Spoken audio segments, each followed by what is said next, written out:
अध्याय 30 महत्वपूर्ण जानकारी। सीनियर की महानता के लिए धन्यवाद जिन्होंने मुझे बचाने की कृपा की। सुनील यानी ली सुनहे उस नकाबपोश व्यक्ति के प्रति अत्यधिक सम्मान दिखा रहा था जो वास्तव में आर्यन यानी ये चेन था। साधकों की दुनिया में शक्तिशाली लोगों का हमेशा सम्मान किया जाता है, इसलिए भले ही सामने वाला व्यक्ति काफी युवा था, लेकिन उसकी शक्ति को बहुत जबरदस्त देखकर सुनील के लिए उनका सम्मान करना अनिवार्य था। आर्यन: मेरे साथ बहुत अधिक औपचारिक होने की आवश्यकता नहीं है। वास्तव में कुछ चीजें हैं जो मैं तुमसे पूछना चाहता हूं। जब तक कि यह व्यक्ति उत्तर देने में सक्षम है तब तक कृपया सीनियर बस पूछें, सुनील ने कहा। आर्यन सीधे मुद्दे पर आया। मैं चाहता हूं कि तुम मुझे इस देश के संप्रदायों यानी सेक्ट्स या यहाँ की महान शक्तियों के बारे में बताओ। सीनियर, इस देश में काफी सारे संप्रदाय हैं और मैं उन सब के बारे में नहीं जानता क्योंकि वे खुद को छिपा कर रखते हैं। इसलिए इस दुनिया में संप्रदायों को छिपा हुआ संप्रदाय भी कहा जाता है। संप्रदाय के सदस्यों के अलावा कोई भी उनके मुख्यालय के स्थान के बारे में नहीं जानता, सुनील ने माफी मांगते हुए कहा। ऐसा लग रहा था कि आर्यन ने सुनील से उसकी साधना के स्तर के हिसाब से कुछ ज्यादा ही उम्मीद कर ली थी, जो अभी भी कमजोर था। शायद वो बड़े संप्रदायों को जानने के लिए पर्याप्त शक्तिशाली नहीं था। आर्यन को अपने उत्तर से असंतुष्ट देखकर सुनील ने तुरंत फिर से कहा, सीनियर, भले ही मैं इस देश के संप्रदायों के बारे में ज्यादा नहीं जानता, लेकिन मैं उन कुछ शक्तिशाली संप्रदायों के नाम जानता हूं जो इस नश्वर दुनिया में सक्रिय हैं। अब आर्यन को इन बड़े संप्रदायों की शक्ति में दिलचस्पी हुई। सब बताओ, सुनील ने तब कहा। सबसे शक्तिशाली संप्रदायों में से 4 हैं जिन्हें मैं जानता हूं: लैंगिन तलवार के 7 तलवार संप्रदाय, चेरी ब्लॉसम संप्रदाय, अग्नि घाटी संप्रदाय और जमी हुई बर्फ संप्रदाय, जो वर्तमान में नरशर जगत का सबसे शक्तिशाली संप्रदाय है और अभी भी सरकार का एक अंग है, जिसे 6 दरवाजा संगठन और ड्रैगन सेना कहा जाता है। तो क्या तुम जानते हो कि ये संप्रदाय कितने शक्तिशाली हैं? आर्यन ने पूछा। मैं निश्चित रूप से नहीं जानता, लेकिन उनके बुजुर्गों की शक्ति निश्चित रूप से आकाश क्षेत्र के स्तर पर होनी चाहिए, सुनील ने अनिश्चितता के साथ कहा। तो फिर इन संप्रदायों और संगठनों में से कौन सा संगठन अधिक शक्तिशाली है? सबसे शक्तिशाली ड्रैगन सेना है। उनका काम विशेष शक्तियों वाले लोगों के हमलों को रोकना है ताकि वे देश में प्रवेश न कर सकें। फिर इसके बाद 6 दरवाजा संगठन आता है जो संप्रदायों की निगरानी करने का प्रभारी है ताकि उनमें सामान्य लोगों को शामिल ना किया जा सके। इसके बाद क्रम इस प्रकार है: 7 तलवार संप्रदाय, चेरी ब्लॉसम संप्रदाय, जमी हुई बर्फ संप्रदाय और अग्नि घाटी संप्रदाय। ये उन शक्तियों का क्रम है जो इस नरशर दुनिया पर राज करती हैं, सुनील ने कहा। नरशर दुनिया? तुम्हारा नरशर दुनिया से क्या मतलब है?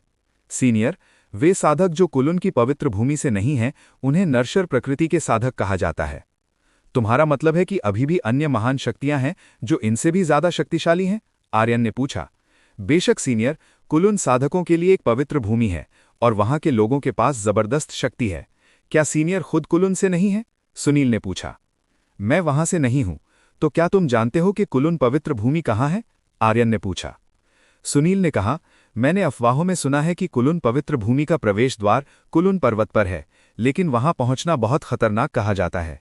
यहां तक कि वे साधक जिनकी साधना आकाश क्षेत्र के स्तर पर है, वे भी कुलुन की पवित्र भूमि पर जाने के लिए पर्याप्त शक्तिशाली नहीं हैं। सुनील की बातों ने आर्यन की उत्सुकता और बढ़ा दी। आर्यन, क्या तुम बस इतना ही जानते हो? हाँ सीनियर, मैं बस इतना ही जानता हूं, सुनील ने कहा।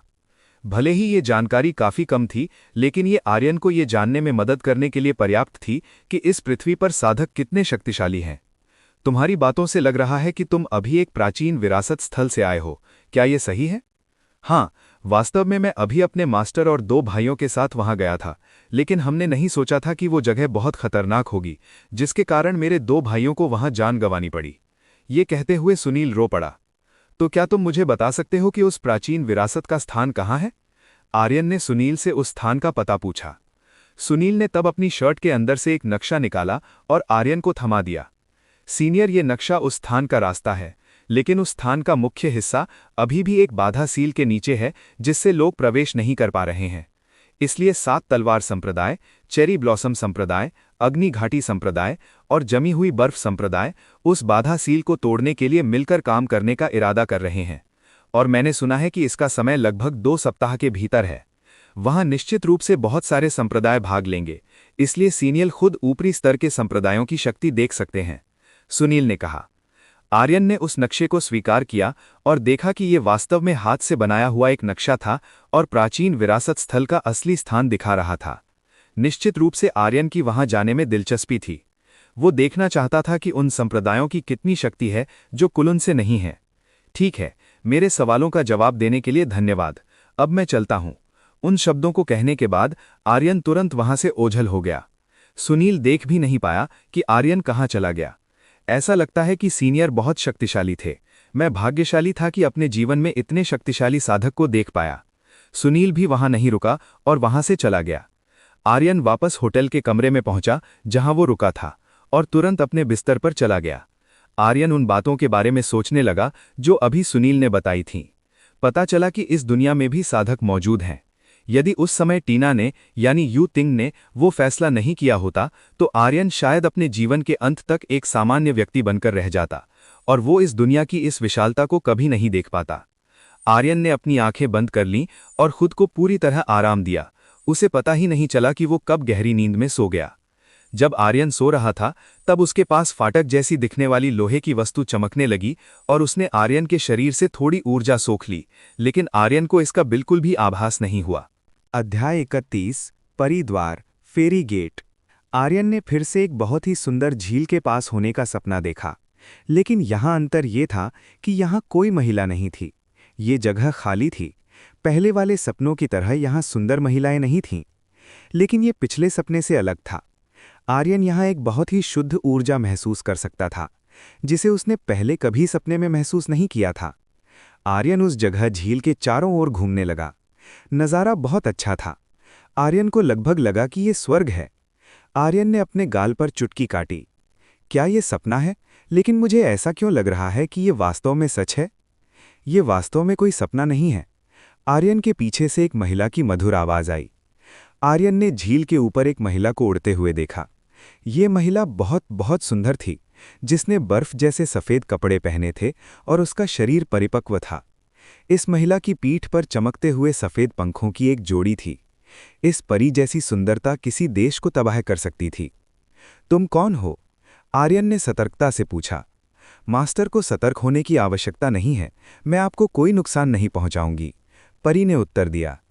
आर्यन के लिए विश्वास करना आसान नहीं था, क्योंकि इस परी जैसी महिला की साधना आधार कल्टीवेशन बेस को महसूस नहीं कर पा रहा था। यहाँ दो संभावनाएं थीं। पहली ये कि ये परी आर्यन से अधिक शक्तिशाली थी और दूसरी ये कि इस परी में वास्तव में कोई शक्ति नहीं थी। भले ही आर्यन को इस परी से कोई शत्रुता महसूस नहीं हो रही थी, लेकिन उसे सतर्क रहना था। मैं फिर से पूछ रहा हूं, तुम वास्तव में कौन हो? आर्यन ने फिर से पूछा। उस महिला ने आह भरी और कहा, मेरा नाम अवनी चू युएचन है और मैं इस जगह की रक्षक हूं। तो अब हम कहाँ हैं? आर्यन ने पूछा। अब हम परीलोक के द्वार पर हैं, अवनी ने उत्तर दिया। अवनी के उत्तर ने आर्यन को और भी भ्रमित कर दिया। परीलोक किस तरह की दुनिया है? मैं तो अपने नरम बिस्तर पर सो रहा था, आर्यन ने मन ही मन शिकायत की। आर्यन, सुंदर परी, कृपया थोड़ा विस्तार से समझाओ ताकि मैं बेहतर समझ सकूं। अवनी ने अपने माथे को छुआ और अपना सिर हिलाया। ठीक है, मैं समझाती हूं ताकि आप समझ सकें। अवनी, ये एक परीलोक है जो उस परिद्वार फेरी गेट की एक कलाकृति है जो आपके पास है। आर्यन, तुम्हारा मतलब वो लोहे की वस्तु जो द्वार के आकार की है? बिल्कुल। सच तो ये है कि वो एक बहुत ही असाधारण कलाकृति है, लेकिन इस समय वो कलाकृति अभी आपको अपना स्वामी नहीं मानती है।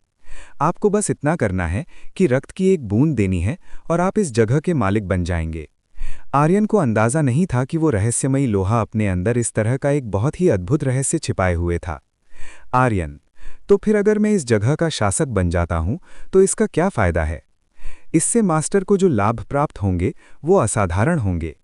परिद्वार का शासक बनने के बाद मास्टर अपनी मर्जी से अंदर बाहर आ जा सकेंगे और यहाँ जी भरकर अभ्यास भी कर सकेंगे। और इसके अलावा यदि मास्टर के पास कई महिलाएं हों तो इस स्थान पर उपलब्ध ऊर्जा और भी शुद्ध हो जाएगी और साधना के स्तर को तेज कर सकेगी। अवनी ने आर्यन को इसके फायदों के बारे में समझाने की कोशिश की। आर्यन ने जब ये सुना तो वो इन फायदों से काफी प्रभावित हुआ। उसने फिर कहा, तुम मुझसे झूठ तो नहीं बोल रही हो ना? अवनी, मैं आपसे झूठ क्यों बोलूंगी? आर्यन थोड़ा सोच में पड़ गया कि इसे स्वीकार करे या नहीं। उसने देखा कि अवनी हमेशा उसे देखकर मुस्कुरा रही थी। इस महिला की सुंदरता बहुत घातक थी। आर्यन लगभग अपना आपा खो ही चुका था। ठीक है, मैं इस जगह का मालिक बनने के लिए सहमत हूं। आर्यन, तो मास्टर कृपया अपनी उंगली आगे बढ़ाएं। अवनी ने आर्यन से अपनी उंगली आगे बढ़ाने को कहा। जैसे ही आर्यन ने अपनी तर्जनी उंगली आगे बढ़ाई, अवनी उसके पास आई और अचानक उसने आर्यन की उंगली अपने मुंह में डाल ली और उसे हल्का सा काट लिया। आर्यन को अपनी उंगली में दर्द महसूस हुआ और खून निकलने लगा, जिसे अवनी ने चूस लिया। मास्टर की पहचान की पुष्टि हो गई है। अब से आप इस जगह के मालिक हैं। अवनी अब से मास्टर की सेवा करेगी। अवनी ने फिर आर्यन को नमन किया। क्या मैं अब से तुम्हें अवनी पुकार सकता हूं? जब तक मास्टर को पसंद है, आप मुझे उस नाम से पुकार सकते हैं जो आप चाहते हैं। अवनी। आर्यन अच्छा नाम है। अवनी ने फिर इस परिद्वार के बारे में और अधिक विवरण समझाया। उदाहरण के लिए, इस परिद्वार तक केवल आर्यन और उसकी महिलाओं की ही पहुंच हो सकती है, और एक और शर्त यह है कि उस महिला का आर्यन के साथ पहले दोहरी साधना, डुअल कल्टीवेशन का संबंध होना चाहिए। उस महिला के अलावा कोई और प्रवेश नहीं कर सकता, सिवाय उसके जिसे आर्यन नियुक्त करे, जिसके पास यहां प्रवेश करने की चाबी हो। यहां कुल 3 चाबियां हैं, इसलिए आर्यन के अलावा 3 और लोग इस स्थान तक पहुंच सकते हैं, लेकिन उसके लिए भी पहले आर्यन की अनुमति होनी चाहिए। आर्यन, उस समय जब मैं एंटिक मार्केट में था, क्या वो तुम ही थी अवनी जिसने मुझे पुकारा था? हाँ आर्यन, मैंने ही तुम्हें उस समय पुकारा था ताकि तुम परिद्वार की कलाकृति को उठा लो। अवनी ने उत्तर दिया। तो तुमने शुरू से ही मुझे चुना? अवनी, मैंने तुम्हें इसलिए चुना क्योंकि तुम्हारे पास प्राचीन यांग देह है और मुझे पता है कि भविष्य में तुम निश्चित रूप से कई महिलाओं के साथ रहोगे। तुम जानते हो परिद्वार कैसे काम करता है? तुम्हारे पास जितनी अधिक महिलाएं होंगी, यहाँ की ऊर्जा उतनी ही शुद्ध होगी। हाँ, अगर मैं कई महिलाओं के साथ नहीं रहा तो भविष्य में ये तुम्हें निराश तो नहीं करेगा ना? ये संभव नहीं है। जब तक कि तुम मरना नहीं चाहते तो कृपया कोशिश करके देख लो। वास्तव में अवनी सही थी। अगर आर्यन को तुरंत किसी महिला से ये ऊर्जा नहीं मिली तो उसकी मृत्यु हो जाएगी। और यहाँ की ऊर्जा पृथ्वी की तुलना में कई गुना अधिक शुद्ध है, जो यहाँ प्रशिक्षण को पृथ्वी की तुलना में अधिक प्रभावी बनाती है। और जैसा कि अवनी ने कहा, यहाँ की ऊर्जा अभी और भी शक्तिशाली हो सकती है, जिससे न सिर्फ आर्यन को बल्कि उन महिलाओं को भी लाभ होगा जो भविष्य में आर्यन के साथ होंगी। अध्याय 32 अंधकार वर्जित शक्ति है। अवनी यानी कि चूयू चैन। ओ हाँ नन्हे मास्टर। ओ नहीं, मेरा मतलब है आर्यन, ये चैन। मैंने नहीं सोचा था कि आप महान परम ऋषि देव के उत्तराधिकारी होंगे। तुम्हें इसके बारे में कैसे पता? अवनी की बात सुनकर आर्यन थोड़ा घबरा गया। उसके और वसंत के अलावा इस राज को कोई और नहीं जानता था। अवनी आर्यन, तुम भी कमाल करते हो। इस तरह घबराओ मत। अब हम एक दूसरे से जुड़ चुके हैं और मैं वो सब कुछ जान सकती हूं जो मेरे स्वामी के पास है। यहां तक कि उन सभी तकनीकों का विवरण भी मेरे पास सुरक्षित है जो मास्टर के पास है। क्या? आर्यन को उम्मीद नहीं थी कि अवनी इतनी अद्भुत होगी। अवनी, क्या तुम भी परम ऋषि देव को जानती हो? आर्यन ने पूछा। अवनी, मैं परम ऋषि देव के बारे में बहुत कम जानती हूं। परम ऋषि देव अतीत के 5 महान देवताओं में से एक थे और वे 7 तत्वों अग्नि, जल, वायु, पृथ्वी, बिजली, प्रकाश और आयाम डायमेंशन को नियंत्रित करते थे। तुम क्या कह रही हो? तत्व तो 8 होने चाहिए। अग्नि, जल, वायु, पृथ्वी, बिजली, प्रकाश, अंधकार और आयाम। आर्यन ने बीच में टोकते हुए कहा। अवनी, आर्यन, तुम ये क्या कह रहे हो? भला परम ऋषि देव, जिनका अतीत में इतने सारे देवी देवता सम्मान करते थे, उनके पास अंधकार की शक्ति कैसे हो सकती है? आर्यन, लेकिन खुद परम ऋषि देव ने मुझे बताया था कि उनके पास कुल 8 अतिरिक्त नसें थीं और प्रत्येक नस एक तत्व का प्रतिनिधित्व करती थी। अवनी ने तुरंत आगे हाथ बढ़ाया और आर्यन की कलाई पकड़ ली। अवनी ने अपनी मानसिक दृष्टि से आर्यन की नसें देखना चाहीं, लेकिन उसे केवल 52 सामान्य नसें ही महसूस हुईं। परम ऋषि देव की वो विशेष नसें आर्यन की मर्जी से छिपी रह सकती थीं, ताकि दूसरे उनके बारे में न जान सकें। आर्यन की अनुमति के बिना उन्हें कोई नहीं देख सकता था। अवनी जानती थी कि आर्यन इसे छिपा रहा है। आर्यन, कंजूसी मत करो, मुझे देखने दो, अवनी ने लाड़ से कहा। आर्यन मजबूर हो गया और उसने दिखा दिया। अवनी ने वास्तव में देखा कि वहां 8 अतिरिक्त नसें थीं, लेकिन उन 8 में से एक नस आग की तरह लाल थी। अवनी जानती थी कि ये नस अग्नि तत्व का प्रतिनिधित्व करती है और आर्यन अब इस दुनिया की सभी प्रकार की आग को नियंत्रित कर सकता है। एक परम ऋषि देव के पास अंधकार की शक्ति कैसे हो सकती है? और इतिहास के पन्नों में इसका उल्लेख क्यों नहीं है? अवनी सोचने लगी। तो क्या हुआ अगर परम ऋषि देव के पास अंधकार की शक्ति थी, क्या यह गलत है? आर्यन ने पूछा। तुम्हें क्या पता कि देवलोक में अंधकार की शक्ति एक वर्जित शक्ति है। यदि तुम्हारे पास अंधकार की शक्ति है तो तुम्हें शैतान करार दिया जाएगा और देवलोक के सभी लोग तुम्हारा शिकार करेंगे। अवनी ने आर्यन को समझाया। परंतु क्यों? आर्यन वास्तव में ये नहीं जानता था। वसंत ने उसे पहले कभी ये नहीं बताया था। अवनी, तुम जानते हो कि जब सच्चे देवताओं का युग अस्तित्व में था, तब शैतान और देवता एक दूसरे के दुश्मन थे। उन्होंने एक दूसरे का कत्ल किया, जिससे दोनों तरफ भारी तबाही हुई। अरबों साल पहले शुरू हुआ वो युद्ध आज भी दोनों पक्षों, शैतानों और देवताओं के बीच जारी है। अवनी, इसलिए देवलोक में प्रवेश करने वाले हर शैतान साधक को तुरंत मार दिया जाता है और उसका शिकार किया जाता है। और इसके विपरीत यदि देव साधक शैतानों के क्षेत्र में प्रवेश करते हैं तो उन्हें भी तुरंत मार दिया जाता है। आर्यन, यदि भविष्य में तुम्हें अंधकार की शक्ति मिलती है तो सुनिश्चित करना कि तुम उसका कभी उपयोग न करो, अन्यथा परिणाम बहुत गंभीर होंगे। अवनी ने आर्यन को चेतावनी दी। आर्यन, अगर ऐसा है तो मुझे बस इतना करना है कि जब मुझे अंधकार का क्रिस्टल मिले तो मैं उसका उपयोग न करूं और समस्या आसानी से सुलझ जाएगी। अवनी, बेहतर यही होगा कि अगर तुम्हें परम ऋषि देव द्वारा छोड़ा गया अंधकार का क्रिस्टल मिले तो तुम उसका उपयोग करो, क्योंकि यदि नहीं किया तो तुम्हारी परम ऋषि देव की विरासत अधूरी रह सकती है, जो भविष्य में तुम्हारी शक्ति को प्रभावित करेगी। आर्यन वर्तमान स्थिति से काफी उलझन में था। यदि उसे अंधकार का क्रिस्टल मिलता है और वो अंधकार की शक्ति प्राप्त करता है तो देवलोक के लोग उसके पीछे पड़ जाएंगे, लेकिन यदि वो ऐसा नहीं करता तो भविष्य में उसकी शक्ति प्रभावित होगी। ओह, छोड़ो इसे, वैसे भी मुझे अभी तक परम ऋषि देव का वो अंधकार क्रिस्टल नहीं मिला है। आर्यन ने कहा। सही कह रहे हो, अभी तुम्हारे पास अंधकार की शक्ति नहीं है, इसलिए फिलहाल चिंता करने की जरूरत नहीं है। फिर अवनी ने विषय बदल दिया। तो आर्यन, अभी तुम्हारी कितनी महिलाएं हैं? अवनी ने उत्सुकता से पूछा। मेरी अभी केवल एक ही महिला है और हमने आज ही डेटिंग शुरू की है। तुम्हारी केवल एक ही महिला है? अपनी क्षमताओं से तो तुम आसानी से कई महिलाएं हासिल कर सकते हो ना? अवनी ने उसे छेड़ा। आर्यन, मैं वैसा इंसान नहीं हूं जो अभी अभी मिली महिला को डेट करने लगे। सच में? अवनी ने शरारत से अपनी पलकें झपकाईं, फिर आर्यन के कान में फुसफुसाते हुए कहा, तो मास्टर, क्या होगा अगर मैं आपको बिस्तर की कुछ कलाएं सिखाऊं? क्या आप चाहेंगे? अवनी की लुभावनी आवाज बहुत मीठी थी, जिससे आर्यन का पूरा शरीर पिघलने लगा। ये मानना ही होगा कि अवनी वास्तव में बहुत ही सुंदर महिला थी, जिसके पास किसी राष्ट्र को तबाह करने की शक्ति थी। और जब ऐसी महिला आर्यन को छेड़े तो वो प्रलोभन से कैसे बच सकता था? फिर भी आर्यन खुद को काबू में रखने की कोशिश कर रहा था। क्या मास्टर, आपको माइनॉरिटी पोजीशन चाहिए या पीछे से, या फिर मैं आपके ऊपर सवार हो जाऊं? अवनी ने आर्यन को छेड़ने में और भी साहसिक हो गई। आर्यन ने अपना थूक निगला और दूसरी तरफ देखने लगा। अध्याय 33 निर्जन हथेली। आर्यन और साथ ही अवनी यानी चू युएचान ने 15 मिनट तक लुका छिपी का खेल खेला। इन 15 मिनटों में आर्यन वास्तव में अवनी को पकड़ने में असमर्थ रहा। आर्यन जानता था कि अवनी की शक्ति उससे कहीं अधिक थी, इसलिए उसने हार मान ली और घास पर लेट गया। आर्यन, क्या तुमने हार मान ली? फिर जितनी जल्दी हो सके और शक्तिशाली बनो। अवनी ने आर्यन का उत्साह बढ़ाने की कोशिश की। अवनी, क्या तुम भी इस जगह से बाहर निकल सकती हो? आर्यन ने पूछा। अवनी, फिलहाल मैं नहीं निकल सकती जब तक कि तुम मुझे बाहर बुलाने के लायक सक्षम ना हो जाओ। आर्यन, तुम्हारा मतलब क्या है?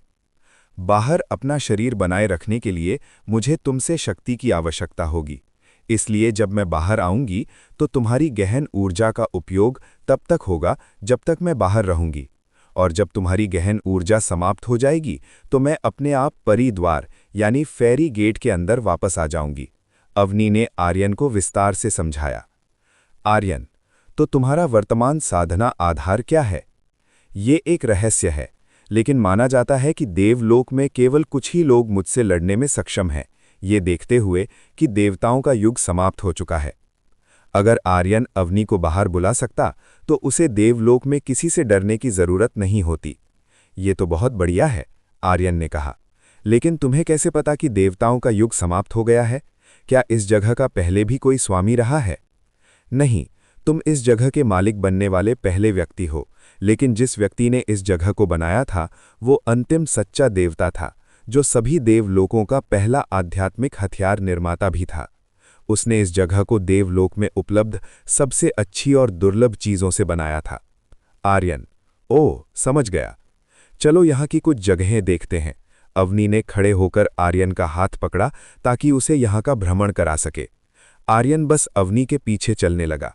वे कई जगहों पर गए, जैसे औषधीय पौधों के बगीचे, गर्म पानी के झरने, स्नानागार, अभ्यास मैदान, शस्त्रागार और गोलियों का कक्ष, हथियार बनाने की कार्यशाला और यहाँ तक कि दोहरी साधना के लिए भी कमरे थे, जिसमें एक बहुत बड़ा बिस्तर था जिस पर शायद दर्जनों लोग आ सकते थे। दुर्भाग्य से शस्त्रागार और गोलियों के कक्ष के अंदर कुछ भी नहीं था। फिर वे आर्यन और अवनी एक पगोड़ा मीनार की ओर बढ़े। जब वो अंदर दाखिल हुआ तो आर्यन ने देखा कि अंदर का कमरा बाहर से दिखने की तुलना में कहीं अधिक बड़ा था। वहां करीने से सजी हुई विभिन्न पुस्तकें थीं। अवनी ने बताया कि ये पुस्तकें साधना तकनीकें या युद्ध कलाएं हैं। आर्यन ने सोचा कि यहाँ सैकड़ों हजारों से अधिक साधना और युद्ध तकनीक की पुस्तकें थीं। आर्यन फिर तुरंत आगे बढ़ा और देखने लगा कि क्या उसके लिए कोई अच्छी युद्ध तकनीक उपलब्ध है। अवनी वहां एक कुर्सी पर बैठ गई और आर्यन को तकनीक चुनते हुए देखने लगी। अंत में आर्यन को एक तकनीक मिली जो उसके अनुसार काफी शक्तिशाली थी और उसके लिए उपयुक्त भी थी। हे अवनी, क्या मैं ये तकनीक ले सकता हूं? आर्यन ने पूछा। ये तुम क्या कह रहे हो? अब से यहां सब कुछ तुम्हारा ही है, इसलिए तुम जो चाहो ले सकते हो। आर्यन ने जो तकनीक ली थी उसका नाम था निर्जन हथेली, यानी डेजोलेट पाम्स। इस तकनीक के 5 चरण हैं। पहले चरण में एक उंगली का प्रदर्शन होता है और 5वें तक पहुंचते पहुंचते हथेली की उंगलियां खुलती जाती हैं। आर्यन फिर तकनीक सीखने के लिए अभ्यास कक्ष में गया और साथ ही इसे आजमाना चाहता था। आमतौर पर किसी तकनीक को समझने में काफी समय लगता है, लेकिन आर्यन ने इसे सिर्फ एक बार पढ़ा और वो इसे समझ गया। इसलिए आर्यन ने इसे आजमाने का फैसला किया। आर्यन ने पुस्तक में लिखी यांग गतिविधियों को दोहराया। तभी परिद्वार का आकाश, जो पहले चमकदार था, अचानक एकदम काला हो गया। आर्यन: निर्जन हथेली, प्रथम उंगली तकनीक। बादलों के पीछे से एक प्राचीन आभा वाली हथेली निकली। हथेली में केवल एक उंगली खुली हुई थी, जबकि अन्य 4 उंगलियां बंद थीं। निर्जन हथेली फिर अभ्यास कक्ष के फर्श पर टकराई और एक तेज आवाज हुई, धमम-मम-मम। पूरा अभ्यास कक्ष थोड़ा हिल गया।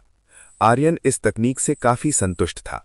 हालांकि निर्जन हथेली इस अभ्यास कक्ष के फर्श पर एक खरोंच तक नहीं बना पाई, लेकिन इसके प्रभाव को देखते हुए यह निश्चित रूप से काफी शक्तिशाली थी। यह अभ्यास कक्ष विभिन्न प्रकार के सबसे मजबूत पत्थरों से बना था, इसलिए इसे नष्ट करना बहुत कठिन था, यहां तक कि अवनी के लिए भी। आर्यन ने इस बार फिर से कोशिश की। निर्जन हथेली के दूसरे स्तर यानी दूसरी उंगली का प्रयास किया। आसमान फिर से काला हो गया, लेकिन अब यह पहले से कहीं अधिक गहरा था। आर्यन: निर्जन हथेली, द्वितीय उंगली तकनीक। इस बार जो आभा वाली हथेली प्राचीन आभा के साथ निकली वो पहले से कहीं अधिक मजबूत थी और हथेली की 2 उंगलियां खुली हुई थीं। बैम मम मम मम। इससे निकलने वाली आवाज कहीं अधिक तीव्र थी। उत्पन्न शक्ति भी पहले स्तर से कई गुना अधिक शक्तिशाली थी, जिससे अभ्यास कक्ष में जबरदस्त विभेषण हुआ। हा हा हा हा, बहुत ही शक्तिशाली तकनीक है। आर्यन इस तकनीक से संतुष्ट होकर हंसा। दूसरे स्तर का उपयोग करने के बाद आर्यन को अपना शरीर बहुत कमजोर महसूस हुआ।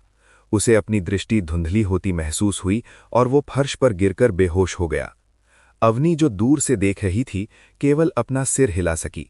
हालांकि अवनी को यह मानना पड़ा कि आर्यन की समझने की गति बहुत तेज थी, लेकिन आर्यन इतना मूर्ख निकला कि निर्जन हथेली के दूसरे स्तर का उपयोग करते ही बेहोश हो गया। आर्यन को अपने शरीर की गहन ऊर्जा की सीमाओं का पता नहीं था, क्योंकि दूसरी उंगली वाली तकनीक का बोझ आर्यन के वर्तमान शरीर की गहन ऊर्जा सहन करने में असमर्थ थी। अवनी फिर फर्श पर गिरे आर्यन के पास पहुंची। अवनी फर्श पर बैठ गई। फिर उसने आर्यन का सिर उठाया और उसे अपनी जांघों पर रख लिया। अवनी आर्यन के बालों को सहलाने लगी। आर्यन को शांति से सोते हुए देखकर अवनी खुश थी। उसने आर्यन के सुंदर मुख को देखा और उसे लगा कि वो इसे देखते हुए कभी बोर नहीं होगी। समय बहुत तेजी से बीत गया। कुछ घंटों के बाद बेहोश आर्यन आखिरकार थोड़ा होश में आया। उसे अपने सिर के नीचे कुछ बहुत ही कोमल और नरम महसूस हुआ। खुशबू भी बहुत मनमोहक थी। आर्यन ने अपनी आंखों के सामने दो बर्फ जैसी सफेद जांघें देखीं। जब उसने ऊपर देखा तो उसे सफेद कपड़े में लिपटे दो ऊंचे पर्वत शिखर दिखाई दिए। तभी उन दो पर्वत शिखरों के पीछे से अवनी का चेहरा दिखाई दिया। अवनी ने नीचे देखते हुए कहा, आर्यन, क्या तुम जाग गए? आर्यन तुरंत अवनी की गोद से उठ खड़ा हुआ और उसके पास बैठ गया। आर्यन ने फिर अवनी से पूछा, अवनी, अभी मेरे साथ क्या हुआ था? तुमने बस निर्जन हथेली तकनीक का उपयोग किया और तुम्हारी गहन ऊर्जा समाप्त हो गई, जिसके कारण तुम बेहोश हो गए। आर्यन को तब याद आया कि उसके साथ क्या हुआ था। उसे अंदाजा नहीं था कि तकनीक के दूसरे स्तर के लिए इतनी भारी मात्रा में ऊर्जा की खपत होती है। तो मैं कितनी देर तक बेहोश रहा? अवनी ने पूछा। शायद तुम लगभग 8-9 घंटे तक बेहोश रहे, अवनी ने उत्तर दिया। इतना समय? मुझे तुरंत यहां से निकलना होगा, वरना मुझे प्रिया से मिलने स्कूल जाने में देरी हो जाएगी। आर्यन की घबराहट पर अवनी बस हंस दी। आर्यन, तुम्हें चिंता करने की जरूरत नहीं है। यहाँ का समय वास्तविक दुनिया की तुलना में बहुत धीमा बीतता है। यहाँ के 5 दिन वास्तविक दुनिया के 1 दिन के बराबर हैं। इसलिए तुम यहाँ जितनी देर रहे, बाहरी दुनिया में केवल 2 घंटे ही बीते हैं। क्या ये जगह वाकई इतनी असाधारण है? आर्यन ने कहा। अब पहले खुद को ठीक करो, मैं अभी के लिए जाती हूं। अगर तुम्हें कुछ भी चाहिए हो तो बस मेरा नाम पुकारना। अवनी फिर अभ्यास कक्ष से बाहर चली गई। अभ्यास कक्ष में अब आर्यन अकेला रह गया था। उसने पालथी मारी और अपनी शक्ति को पुनः प्राप्त करने और साधना करने के लिए वहां मौजूद ऊर्जा को सोखना शुरू कर दिया। अध्याय 34 पवित्र स्त्री देह। गहन ऊर्जा वापस पाने के बाद आर्यन ने परिद्वार के अंदर साधना की। एक पूरा दिन बीतने के बाद आर्यन ने आखिरकार अपनी आंखें खोलीं। आर्यन ने चारों ओर देखा और उसे अपने आसपास अवनी का कोई निशान नहीं मिला। संभवतः अवनी अभी तक वापस नहीं आई थी। आर्यन ने आखिरकार पुकारा, अवनी, तुम कहाँ हो? कुछ क्षणों बाद अवनी आखिरकार आर्यन के सामने प्रकट हुई। जब अवनी आर्यन के सामने आई तो आर्यन की नाक से लगभग खून निकलने ही वाला था, क्योंकि अवनी ने जो कपड़े पहने थे वे पूरी तरह भीगे हुए थे और आर्यन उसके अंदरूनी कपड़ों को साफ देख पा रहा था। तुम क्या कर रही हो? जल्दी से अपने कपड़े सुखाओ, आर्यन ने अपना चेहरा दूसरी तरफ घुमाते हुए कहा। अवनी नहा रही थी और अचानक आर्यन ने उसे पुकारा, इसलिए वो तुरंत भागकर आ गई और खुद को सुखाना ही भूल गई। अवनी ने अपना हाथ हिलाया और एक हवा ने उसे घेर लिया और कुछ ही सेकंड में अवनी के बाल और कपड़े सूख गए। तो तुमने मुझे क्यों बुलाया? अवनी ने पूछा। आर्यन, इस जगह से बाहर कैसे निकलना है? ओ भगवान, तुमने मुझे सिर्फ ऐसे सवाल पूछने के लिए बुलाया। तुम्हें बस इस परिद्वार से बाहर निकलने के लिए अपने मन की शक्ति का उपयोग करने की आवश्यकता है, अवनी ने उत्तर दिया। ये इतना आसान है। फिर आर्यन ने अपनी आंखें बंद की और अपने मन का उपयोग किया। जब आर्यन ने फिर से आंखें खोली तो वो पहले की तरह होटल के बेडरूम में था। जैसे तुम्हें यहां से बाहर निकलने का तरीका समझ में आ गया, वैसे ही परिद्वार में प्रवेश करने का तरीका भी वही है। तुम्हें केवल अपने मन के उपयोग की आवश्यकता है, अवनी आर्यन के मन के अंदर से बोली। आर्यन, तुम मेरे मन में भी बात कर सकती हो? अवनी, मैं न केवल तुम्हारे मन में बात कर सकती हूं, बल्कि मैं वो भी देख सकती हूं जो मास्टर देखते हैं। ओह, समझ गया। आर्यन ने अपनी छाती को छुआ और उसे वो परिद्वार वाली कलाकृति नहीं मिली जो उसने पहले अपनी छाती पर रखी थी। अवनी, वो कलाकृति कहाँ है? आर्यन ने पूछा। वो कलाकृति अब तुम्हारे शरीर के साथ जुड़ गई है। अपनी गहन ऊर्जा प्रवाहित करो और अपने हाथ के पिछले हिस्से को देखो। वहां परी की तस्वीर निश्चित रूप से दिखाई देगी, अवनी ने उसे ये आजमाने के लिए कहा। आर्यन ने वैसा ही करने की कोशिश की और निश्चित रूप से जब आर्यन ने अपने हाथ के पिछले हिस्से में अपनी ऊर्जा दौड़ाई तो एक परी का टैटू दिखाई दिया। आर्यन ने देखा कि सुबह के 7 बज रहे थे और क्लास आधे घंटे में शुरू होने वाली थी। आर्यन बिस्तर से उठा, अपना चेहरा धोया और तुरंत कपड़े बदले। जब आर्यन अपना चमड़े का मुखौटा पहनने वाला था तब अवनी ने पूछा, आर्यन, तुम अपना चेहरा छुपाने के लिए मुखौटा क्यों पहन रहे हो? अवनी ने पूछा। आर्यन ने तब बताया कि जब वो पहली बार यहाँ आया था और उसने ये मुखौटा नहीं पहना था तो क्या हुआ था और कैसे एक महिला ने उसका पीछा किया था। अवनी ये सुनकर हंसते हुए बोली, आर्यन, वो तुम्हारे चेहरे के कारण नहीं, बल्कि तुम्हारे पास जो राज हृदय तकनीक है, उसके कारण है, जो किसी भी महिला को तुम्हारा चेहरा देखकर ही उत्तेजित कर सकती है। ये राज हृदय तकनीक का एक विशेष आकर्षण गुण है, और केवल वे लोग जिनका मन बहुत मजबूत है, वे ही इस आकर्षण तकनीक से प्रभावित नहीं होते। अवनी ने फिर उसे ये आकर्षण तकनीक निष्क्रिय कैसे करना है ये बताया। आर्यन इसे आजमाना चाहता था, इसलिए उसने स्कूल जाते समय मुखौटा नहीं पहना। रास्ते में वास्तव में कई महिलाओं ने आर्यन को देखा, लेकिन उन्होंने कुछ पागलपन नहीं किया। उन्होंने बस आर्यन को निहारा। स्कूल के रास्ते में अवनी लगभग हर उस चीज के बारे में सवाल पूछती रही जिसने उसका ध्यान खींचा, क्योंकि अवनी ने पहले कभी ऐसा कुछ नहीं देखा था। इसलिए आर्यन को स्कूल जाते समय लगातार उसे सब कुछ समझाना पड़ा। रास्ते में अवनी ने एक ऐसी महिला की ओर इशारा किया जिसके पास काफी मात्रा में यिन ऊर्जा थी, और आर्यन से कहा कि वो उसे तुरंत बिस्तर पर ले जाए ताकि दोहरी साधना कर सके। आर्यन ने बस अपना सिर हिलाया और अवनी की बकवास न सुनने की कोशिश की। अंततः बस की सवारी के कुछ मिनटों के बाद आर्यन स्कूल के गेट पर पहुंचा। जब वो स्कूल पहुंचा तो गेट पर कई छात्राएं थीं। जो भी महिला आर्यन को देखती वो उसे ही निहारती रह जाती। आर्यन को आकर्षण का केंद्र बनने की आदत नहीं थी। अरे देखो, क्या वो कोई नया छात्र है? मैंने उसे पहले कभी नहीं देखा, एक छात्रा ने कहा। मुझे भी नहीं पता, लेकिन वो बहुत सुंदर है। यहाँ तक कि मेरा पसंदीदा कलाकार भी उसके सामने कम सुंदर लगता है, एक लड़की ने सितारों भरी आंखों से कहा। तुम्हें क्या लगता है, उसकी कोई प्रेमिका होगी या नहीं? अगर नहीं है तो मैं उसकी प्रेमिका बनना चाहती हूँ। कई महिलाएं आर्यन के पीछे उसके बारे में बातें कर रही थीं। जब आर्यन क्लास में पहुंचा तो वहां केवल कुछ ही छात्र आए थे। आर्यन ने पूरी क्लास में देखा और उसे प्रिया मिली, जो किताब पढ़ने में मग्न थी।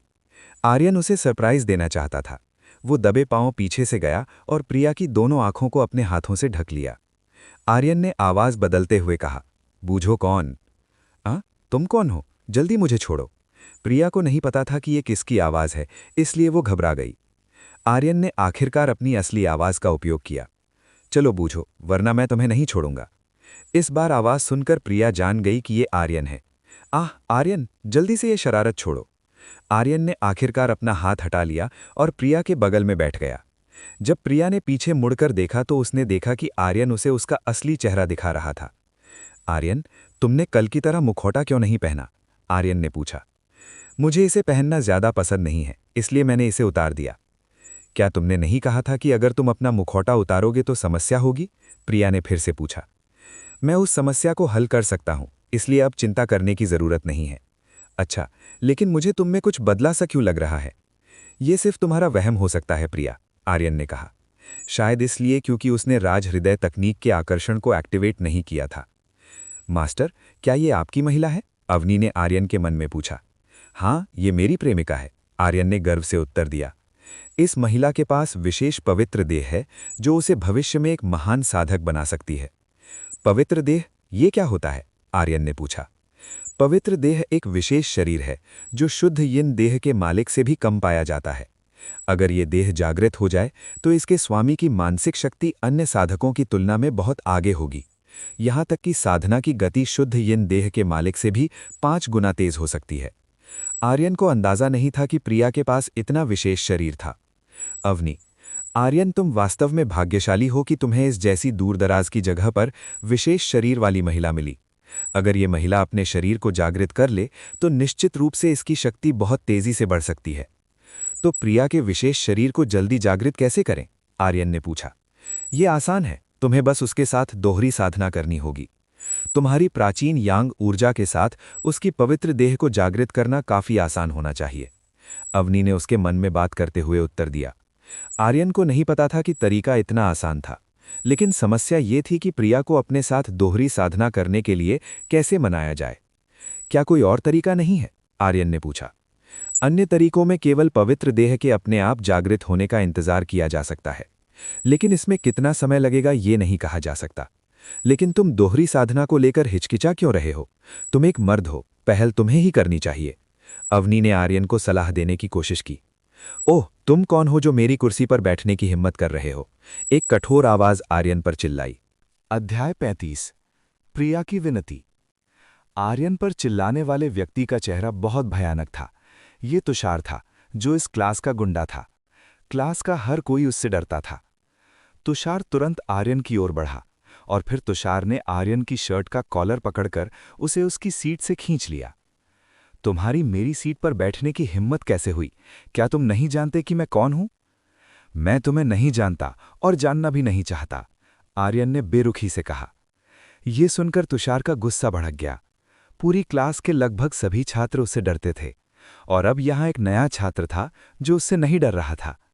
लगता है मुझे तुम्हें सबक सिखाना होगा ताकि तुम अपनी औकात जान सको। जो छात्र क्लास में आ चुके थे वे ये देखने लगे और वे देखना चाहते थे कि इस बेचारे सुंदर युवक का क्या होगा जो तुषार को उकसाने की हिम्मत कर रहा है। तुषार ने उसके चेहरे पर मारने की तैयारी की। आर्यन दुष्टता से मुस्कुराया और उसने तुषार का हाथ पकड़ लिया। कड़क कड़क कड़क कड़क कड़क, तुषार की उंगली से एक साफ आवाज आई। छोड़ो, दर्द हो रहा है, तुषार दर्द से चिल्लाया और अपनी मुट्ठी आर्यन की पकड़ से छुड़ाने के लिए छटपटाने लगा, लेकिन अफसोस कि वो पकड़ ढीली नहीं हुई। मुझे हिंसा पसंद नहीं है, लेकिन अगर तुम भविष्य में फिर से मेरे लिए परेशानी खड़ी करोगे तो मैं संकोच नहीं करूंगा, आर्यन ने तुषार को चेतावनी दी। उसके बाद आर्यन ने तुषार को पीछे फेंक दिया और वो दीवार से जा टकराया। तुषार ने फर्श से उठने की कोशिश की और देखा कि उसका हाथ दर्द से कांप रहा था। उसका हाथ वास्तव में लाल हो गया था और दीवार से टकराने के बाद उसके शरीर में दर्द हो रहा था, लेकिन उसने आर्यन के सामने विरोध करने की हिम्मत नहीं की। लेकिन बाद में तुषार अपने गैंग के कुछ भाइयों को लाकर उसे अपाहिज बनाने की योजना बना रहा था। तुषार तुरंत क्लास से बाहर चला गया ताकि उसे और शर्मिंदगी न उठानी पड़े। आर्यन, तुम ठीक तो हो? प्रिया तुरंत आर्यन के पास आई और उसकी स्थिति के बारे में पूछा। मैं ठीक हूं, बस एक छोटी सी चींटी मेरे साथ समस्या ढूंढने की कोशिश कर रही थी, आर्यन ने तुषार का अपमान करते हुए कहा। आर्यन, हालांकि तुषार बहुत मजबूत नहीं है, लेकिन उसके पीछे कुछ बुरे गैंग हैं, इसीलिए स्कूल के लोग उससे बचना पसंद करते हैं। मुझे डर है कि वो तुम्हारे लिए फिर से परेशानी खड़ी करेगा, प्रिया ने आर्यन के लिए थोड़ी चिंता दिखाते हुए कहा। शांत हो जाओ मेरे प्यारे प्रिया, मैं इसे निश्चित रूप से संभाल सकता हूं क्योंकि मैं शक्तिशाली हूं, बस मुझ पर भरोसा रखो, आर्यन ने आत्मविश्वास के साथ कहा। प्रिया हमेशा आर्यन की बात पर भरोसा करती है, इसलिए आर्यन और प्रिया अपनी सीटों पर वापस आ गए। प्रिया फिर से पढ़ने लगी। प्रिया, तुम आज सुबह अंग्रेजी क्यों याद कर रही हो? आर्यन ने पूछा। आज अचानक एक टेस्ट होने वाला है, रीना दीदी ने मुझे बताया था। आर्यन, ओह, तो ये बात है। तुम्हें भी मेहनत करनी होगी, अगर तुम्हारे अंक अच्छे आए तो मैं तुम्हें एक खास तोहफा दूंगी, प्रिया ने आर्यन को प्रोत्साहित करने की कोशिश की। वो खास तोहफा क्या है? आर्यन ये जानने के लिए काफी उत्सुक था कि प्रिया उसे क्या उपहार देगी। हा हा हा, प्रिया ने हंसते हुए कहा, ये एक राज है। अगर आज के टेस्ट में तुम्हारा स्कोर अच्छा रहा तो मैं इसे दूंगी, लेकिन अगर परिणाम खराब रहा तो इनाम रद्द कर दिया जाएगा। मैं इसका इंतजार करूंगा। ये कहने के बाद आर्यन अपनी डेस्क पर सो गया। अरे, तुम सो क्यों रहे हो? हालांकि प्रिया को उम्मीद थी कि आर्यन और भी उत्साहित होगा। प्रिया को नहीं पता था कि आर्यन ने स्कूल के सभी विषयों को याद कर लिया था, क्योंकि आर्यन की उत्तर देने की क्षमता 100% सटीक थी।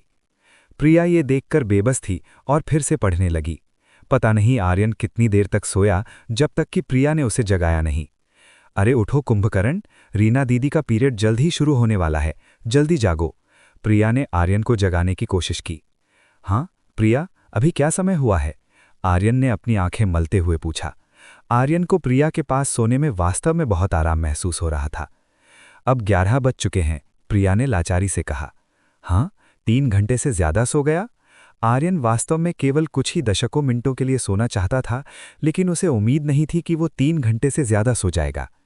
हाँ, और तुमने अन्य शिक्षकों के 2 पीरियड भी मिस कर दिए हैं, प्रिया ने मुंह फेर लिया और आर्यन को नजरअंदाज करने लगी। आर्यन, क्या मैंने कोई गलती की? मुझे माफ कर दो। आर्यन जान गया था कि प्रिया नाराज है। प्रिया ने फिर आर्यन की आंखों में आंखें डालकर कहा, आर्यन, इसे मेरी विनती समझना, भविष्य में मेरे दादाजी निश्चित रूप से मुझे देश की सबसे अच्छी यूनिवर्सिटी में डालेंगे। अगर तुम वहां प्रवेश नहीं कर पाए तो मैं क्या करूंगी? मैं तुमसे अलग नहीं होना चाहती। ये सुनकर आर्यन प्रिया की बातों से भावुक हो गया। भले ही वे अभी अभी डेटिंग करना शुरू कर रहे थे, लेकिन उन दोनों का बंधन अटूट था। आर्यन ने फिर प्रिया का हाथ थामा। प्रिया, मैं वादा करता हूं कि अब से मैं निश्चित रूप से अच्छे अंक लाऊंगा। ये सुनकर प्रिया की पलकें कोमलता से झुक गईं। प्रिया खुश थी क्योंकि आर्यन समझ सकता था कि वो क्या चाहती थी। आज लक्ष्य की कुर्सी खाली थी, इसलिए उसने आर्यन को परेशान नहीं किया। आर्यन ने महसूस किया कि क्लास में कई लड़कियां अक्सर उसे चोरी छुपे निहार रही थीं। अध्याय 36 परोक्ष रूप से चुंबन। ठीक है, समय समाप्त हो गया है। अपनी सभी किताबें और अंग्रेजी के नोट्स सामने जमा करें। रीना यानी लिन राओशी ने एक छात्र को सभी किताबें इकट्ठा करने का आदेश दिया। जब सारी किताबें इकट्ठी हो गईं, तो रीना ने सभी छात्रों को प्रश्नपत्र वितरित किए। आपके पास इन सवालों के जवाब देने के लिए 1 घंटा है। समय समाप्त होने के बाद या काम पूरा न होने पर भी आपको अपने उत्तर जमा करने होंगे। यदि आप समय से पहले पूरा कर लेते हैं तो भी आप उन्हें जमा कर सकते हैं। नकल करने पर सजा मिलेगी। रीना ने नियम समझाए। रीना ने अपनी घड़ी देखी और कहा, समय अब शुरू होता है। रीना का इशारा मिलते ही सभी छात्र तुरंत काम में जुट गए। आर्यन यानी जेचन ने भी सवालों को हल करना शुरू कर दिया। आर्यन ने प्रश्नों को देखा और वे करने में बहुत आसान थे। आर्यन ने फिर सभी प्रश्नों के उत्तर लिखना शुरू कर दिया। केवल 10 मिनट के भीतर आर्यन की उत्तर पुस्तिका पूरी तरह भर गई। आर्यन अपनी सीट से उठा और आगे आया। उसने उत्तर पुस्तिकाओं का ढेर लगाया और वापस अपनी सीट पर बैठ गया। ये दृश्य क्लास के सभी छात्रों ने देखा। रीना ने अपनी घड़ी देखी और पाया कि अभी केवल 10 मिनट ही बीते थे और आर्यन ने पहले ही उत्तर पुस्तिका जमा कर दी थी। रीना ने तब आर्यन से कहा, आर्यन, क्या तुम वाकई इसे जमा करना चाहते हो? अभी भी 50 मिनट बचे हैं। तुम पहले इसे सही क्यों नहीं कर लेते? मैडम रीना, मुझे अपने लिखे उत्तरों पर पूरा भरोसा है। ये कहने के बाद आर्यन अपनी सीट पर लौट आया। अजीब बात यह थी कि पूरी क्लास आर्यन को दया की दृष्टि से देख रही थी। हालांकि इस क्लास के सभी छात्र पढ़ाई में बहुत होशियार नहीं थे, लेकिन वे इतने मूर्ख भी नहीं थे कि बिना सोचे समझे उत्तर लिख दें। ये उनकी क्लास टीचर रीना का विषय था। अगर किसी को 30 से कम अंक मिलते तो निश्चित रूप से रीना मैडम का पूरे दिन का भाषण सुनना पड़ता। आर्यन, तुम उत्तर जमा करने के लिए इतने उतावले क्यों थे? अभी बहुत समय था। क्या तुम्हें अपने उत्तरों पर यकीन है? जब प्रिया को आर्यन के खराब अंक मिलने की संभावना दिखी तो वो उसके लिए चिंतित हो गई। आर्यन, शांत हो जाओ मेरी प्यारी प्रिया, मुझे अपने जवाब पर पूरा भरोसा है। वैसे बाद में मेरे लिए इनाम क्या है? आर्यन संतोष के साथ हंस रहा था। प्रिया का चेहरा तुरंत शर्म से लाल हो गया।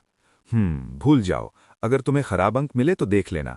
उसके बाद प्रिया ने ध्यान लगाकर अंग्रेजी के उन सवालों के जवाब देना शुरू कर दिया। आर्यन प्रतीक्षा करते करते काफी बोर हो गया था। परीक्षा समाप्त होने में अभी भी लगभग 40 मिनट बचे थे, इसलिए आर्यन प्रिया से ये ऊर्जा सोखते हुए सो गया। रीना आर्यन की उत्तर पुस्तिका को लेकर काफी उत्सुक थी, इसलिए उसने उसे उठाया और आर्यन द्वारा लिखे गए उत्तरों को देखने लगी। जैसे जैसे रीना उसे देखती गई, वो उतनी ही हैरान होती गई। आर्यन के सभी उत्तर लगभग वैसे ही थे जैसे रीना द्वारा बनाई गई उत्तर कुंजी में थे। जिस बात ने रीना को चौंका दिया था वो ये था कि आर्यन ने सभी प्रश्न केवल 10 मिनट में पूरे कर लिए थे। रीना ने नहीं सोचा था कि आर्यन पढ़ाई में इतना होशियार होगा। ये स्पष्ट था कि आर्यन की उत्तर पुस्तिका पूरी तरह सही थी और उसमें कोई गलत उत्तर नहीं था। जब से रीना ने यहाँ पढ़ाना शुरू किया था, तब से इस क्लास में किसी को पूरे अंक मिलने का ये पहला मौका था।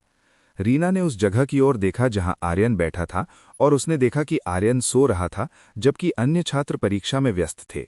रीना ने ये देखकर अपना सिर हिलाया। वो वास्तव में उसे डांटना चाहती थी, लेकिन आर्यन के जल्दी काम खत्म करने की वजह से उसने छोड़ दिया। अंततः परीक्षा का समय समाप्त हो गया और प्रिया सहित सभी छात्रों ने अपनी उत्तर पुस्तिकाएं क्लास के सामने जमा कर दीं। रीना ने फिर सभी छात्रों की उत्तर पुस्तिकाओं के परिणामों को जांचना शुरू किया। छात्र अपने परिणामों को लेकर बहुत उत्साहित नहीं थे। 15 मिनट बाद रीना ने एक एक करके छात्रों को बुलाया और स्कोर पढ़ा। 30, 41, 35, 51, 47, 39। औसत छात्रों के परिणाम यही थे। यहां तक कि कोई 60 के अंक को छू भी नहीं पाया।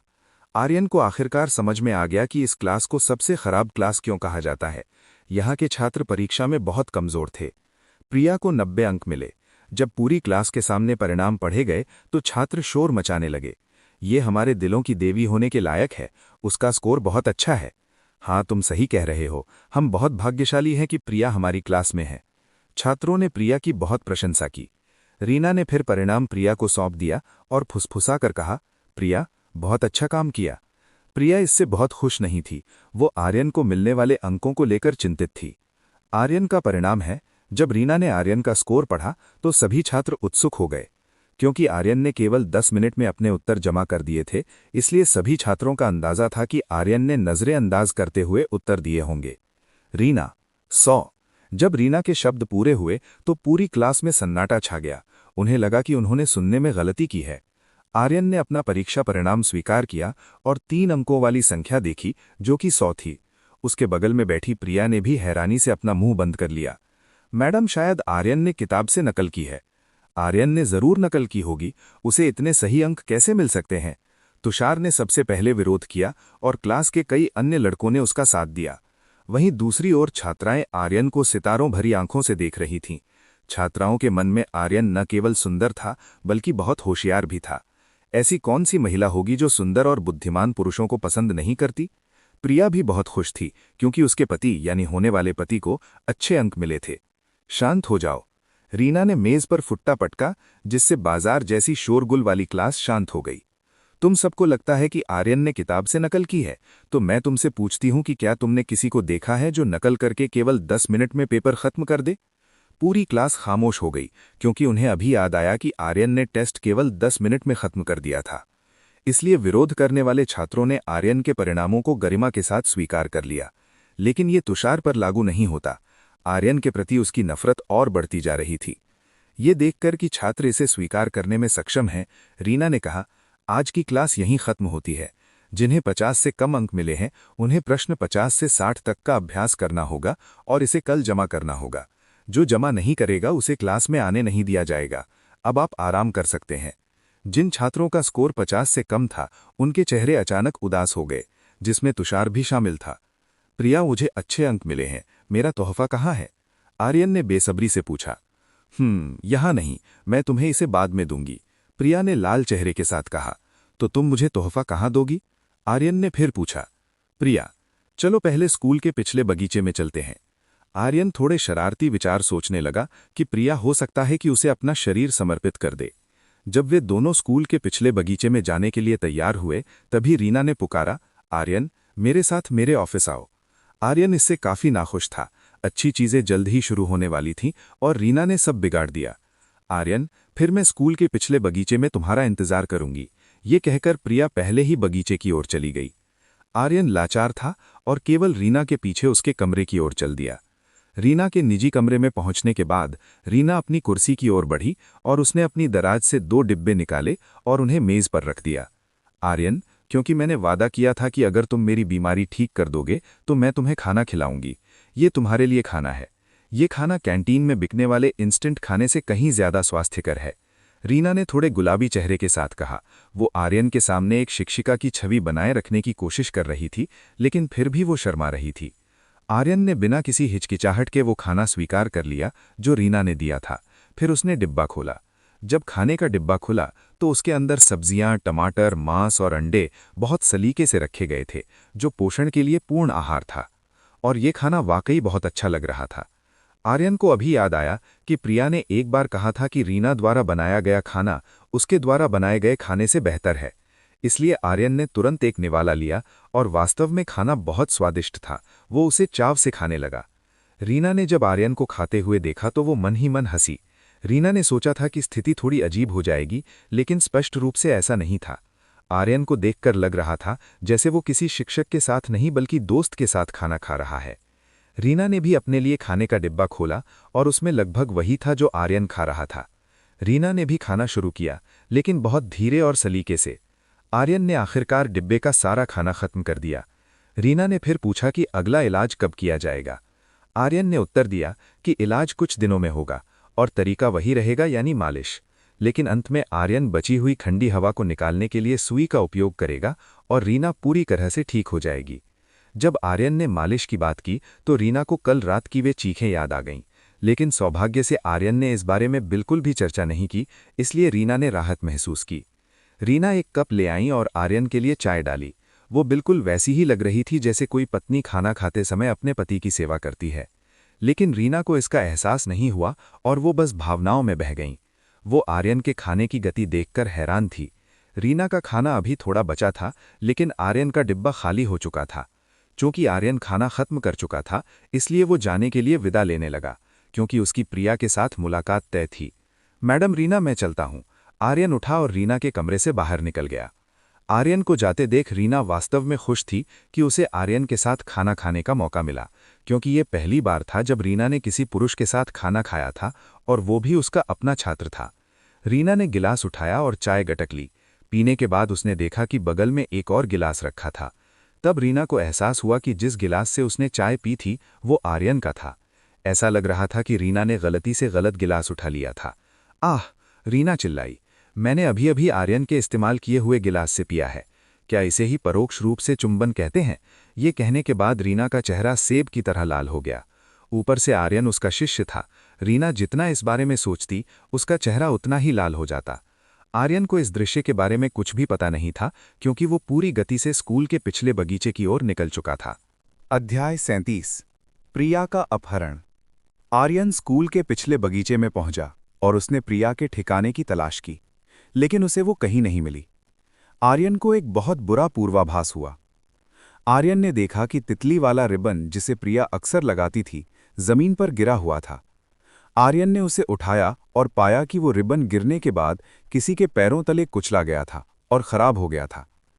आर्यन ने तब प्रिया को खोजने के लिए अपनी आत्मिक इंद्रियों का उपयोग किया, लेकिन 5 मील के दायरे तक उसे प्रिया का कोई सुराग नहीं मिला, जिससे आर्यन और भी चिंतित हो गया। आर्यन ने फिर अपनी सीमा को अधिकतम 10 मील तक बढ़ाया, लेकिन फिर भी उसे प्रिया के ठिकाने का कोई संकेत नहीं मिला। अवनी, क्या तुम प्रिया को खोजने में मेरी मदद कर सकती हो? आर्यन ने प्रिया का पता लगाने के लिए अवनी से मदद मांगी। हाँ आर्यन, मैं कर सकती हूं, लेकिन मुझे तुम्हारी गहन ऊर्जा का उपयोग करना होगा। ठीक है। तब आर्यन ने महसूस किया कि उसकी गहन ऊर्जा बहुत तेजी से सोखी जा रही थी। अगर ये लंबे समय तक चला तो उसकी पूरी ऊर्जा समाप्त हो सकती थी। अवनी ने प्रिया के ठिकाने का पता लगाने के लिए अपनी आत्मिक इंद्रियों का उपयोग किया। आर्यन, प्रिया यहां से उत्तर दिशा में 25 मील दूर है। ऐसा लग रहा है कि वो बहुत तेजी से शहर से बाहर जा रही है। उसके आसपास 9 लोग हैं, जिनमें से एक साधक यानी कल्टीवेटर है। ये सुनते ही प्रिया कहाँ है, आर्यन तुरंत उस दिशा में उड़ गया जो अवनी ने बताई थी। दूसरी जगह एक काली कार में कुल 4 लोग थे, जिनके पास पिस्तौल थी और उन्होंने चेहरे पर नकाब पहने हुए थे। बॉस, ये औरत बहुत खूबसूरत दिखती है, क्या हम पहले इसके साथ खेल सकते हैं? एक अपराधी ने पूछा। हमें पहले बड़े बॉस की अनुमति लेनी होगी, और ये औरत बहुत सुंदर है। साथ ही अगर इसे बेचा गया तो ये निश्चित रूप से काफी महंगी बिकेगी, बॉस कहलाने वाले आदमी ने अपने गुर्गों से कहा। आह, कितनी शर्म की बात है, उस अपराधी ने कहा। शांत रहो, स्कूल में अभी भी और सुंदर लड़कियां हैं। यहां तक कि उस क्लास की टीचर भी बहुत सुंदर है जहां मैं गया था। मैं उसे अगवा करने के लिए सही समय देखूंगा, और उन सभी सुंदर महिलाओं को बेचकर हम काफी पैसा कमा सकते हैं, उस युवा अपराधी ने कार में बैठे सभी लोगों से कहा। प्रिया इस समय कार की पिछली सीट पर थी। उसका मुंह कपड़े से बंधा हुआ था और उसके हाथ पैर रस्सी से बंधे हुए थे, जिससे वो कुछ भी करने में असमर्थ थी। उनकी बातचीत से लग रहा था कि वे महिलाओं को बेचने की साजिश कर रहे थे, ताकि उन्हें विदेश में अमीरों के लिए गुलाम बनाया जा सके। प्रिया ने सोचा भी नहीं था कि वो ऐसे लोगों के हाथ लग जाएगी। शुरुआत में प्रिया स्कूल के पिछले बगीचे में गई थी, जहां लोग कम ही जाते थे। जब वो आर्यन का इंतजार कर रही थी, तब एक सहपाठी उसके पास आया। ये वही उदास रहने वाला युवक था जिसे आर्यन ने क्लास जे में प्रवेश करते समय बचाया था। उस युवक ने तुरंत एक कपड़ा निकाला और प्रिया की नाक पर दबा दिया, जब तक कि वो बेहोश नहीं हो गई। जब प्रिया की आंख खुली तो वो कार में थी और उसके मुंह और हाथ बंधे हुए थे। उसके चारों ओर 4 अपराधी थे, जिन्होंने स्की मास्क पहने हुए थे और पिस्तौलें थामी हुई थीं। उन्होंने पिस्तौल प्रिया के सिर पर तान रखी थी, जिससे वो बहुत डर गई थी। प्रिया कभी ऐसी स्थिति में नहीं रही थी। वो केवल यही उम्मीद कर रही थी कि आर्यन उसे बचाने आएगा, लेकिन वर्तमान स्थिति में ये किसी चमत्कार जैसा लग रहा था। आर्यन अपनी पूरी गति से उड़ा और आखिरकार उन लोगों तक पहुंचने में सफल रहा जो प्रिया को ले जा रहे थे। उसने देखा कि 2 काली कारें बहुत तेज गति से जा रही हैं, जिनमें प्रिया सहित कुल 10 लोग, यानी प्रत्येक कार में 5 लोग सवार थे। प्रिया को अपराधी बीच में दबाकर बैठे थे। आर्यन फिर उस कार के सामने कुछ दर्जन मीटर की दूरी पर उतरा। धम्ममम। जब आर्यन उतरा तो उसके आसपास की जमीन चटक गई। प्रिया को ले जाने वाली कार ने आर्यन को सामने देखकर भी रुकने की कोशिश नहीं की। बॉस, सामने एक अजीब आदमी है, क्या हमें रुकना चाहिए? दूसरी कार के अपराधी ने वॉकी टॉकी पर पूछा। बस उस पर गोली चलाओ और उसे कुचल दो, बॉस ने सामने वाली कार के लोगों को आदेश दिया। सामने वाली कार के अपराधियों ने खिड़कियां खोलीं और आर्यन पर निशाना साधा। थाएं थाएं थाएं। गोलियों की आवाज गूंजी। आर्यन अपनी जगह पर अड़िग रहा, जैसे उसकी ओर आ रही गोलियां उसके लिए कोई खतरा नहीं हो। गोलियों की बारिश हुई लेकिन वो आर्यन को जरा भी चोट नहीं पहुंचा पाईं। उसका शरीर बहुत कठोर था। ये छोटी कैलिबर की गोलियां उसके लिए मामूली थीं। वो कार नहीं रुकी और आर्यन से टकराने के लिए बढ़ी। आर्यन ने प्रहार करने की स्थिति ली। जैसे ही कार उससे टकराने वाली थी, उसने उसे ऐसा मुक्का मारा कि कार दर्जनों मीटर दूर उड़ गई। कार हवा में घूमते हुई दूर जाकर गिरी और एक धमाके से फट गई। बुम-बुम। अंदर मौजूद 5 लोग बाहर नहीं निकल पाए और कार के साथ ही जलकर भस्म हो गए। ये देखकर दूसरी कार ने तुरंत ब्रेक मारे। चीं-लां। कार आर्यन से करीब 10 मीटर की दूरी पर रुकी। बचे हुए 4 अपराधी कार से बाहर निकले और प्रिया को भी बाहर निकाला गया। उनमें से 2 ने आर्यन पर हथियार ताने और एक ने प्रिया की कनपटी पर पिस्तौल रख दी। आर्यन ने उन 4 को देखा। उनमें से एक वही युवक था जिसे उसने कल बचाया था। आर्यन को अंदाजा नहीं था कि वो इन अपराधियों का सदस्य है। उसने देखा कि प्रिया रो रही थी। उसका मुंह कपड़े से बंधा हुआ था और हाथ पैर बंधे हुए थे। वो आर्यन से कुछ कहना चाहती थी लेकिन बोल नहीं पा रही थी। ये देखकर आर्यन का गुस्सा 7वें आसमान पर पहुंच गया।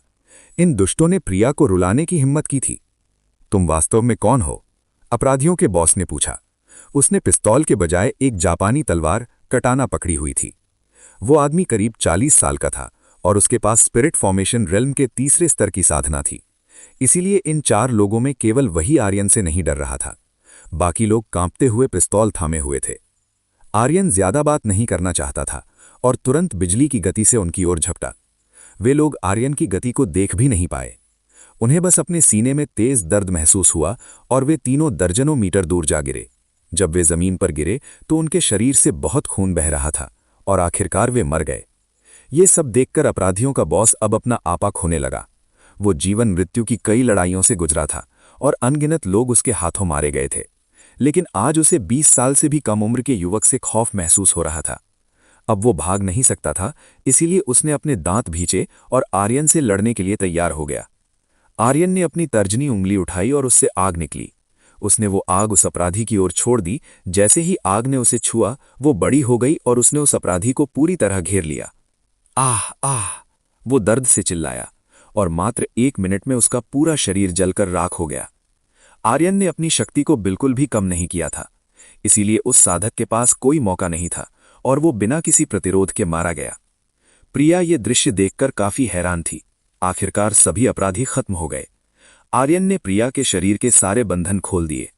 जैसे ही बंधन खुले, प्रिया रोते हुए आर्यन से लिपट गई। सब ठीक है, सब खत्म हो गया। आर्यन ने उसे शांत करने के लिए उसकी पीठ थपथपाई। आर्यन, मैं बहुत डर गई थी। मुझे लगा मैं तुम्हें फिर कभी नहीं देख पाऊंगी। प्रिया ने उसकी बाहों में रोते हुए कहा। प्रिया, मैं हमेशा तुम्हारे लिए यहां रहूंगा और तुम्हारी रक्षा करूंगा, मैं वादा करता हूं। उस जगह की हालत देखते हुए आर्यन जानता था कि जल्द ही पुलिस यहां पहुंच जाएगी, इसीलिए उसे और प्रिया को तुरंत यहां से निकलना था ताकि वे किसी और मुसीबत में न पड़ी। प्रिया, चलो यहां से दूर चलते हैं। आर्यन ने उसे चलने के लिए कहा। प्रिया ने बस आज्ञाकारी भाव से सिर हिलाया। आर्यन ने उसे किसी राजकुमारी की तरह गोद में उठाया और उड़ गया। उस घटना के बाद अब आर्यन को प्रिया से अपनी शक्तियां छिपाने की जरूरत नहीं थी।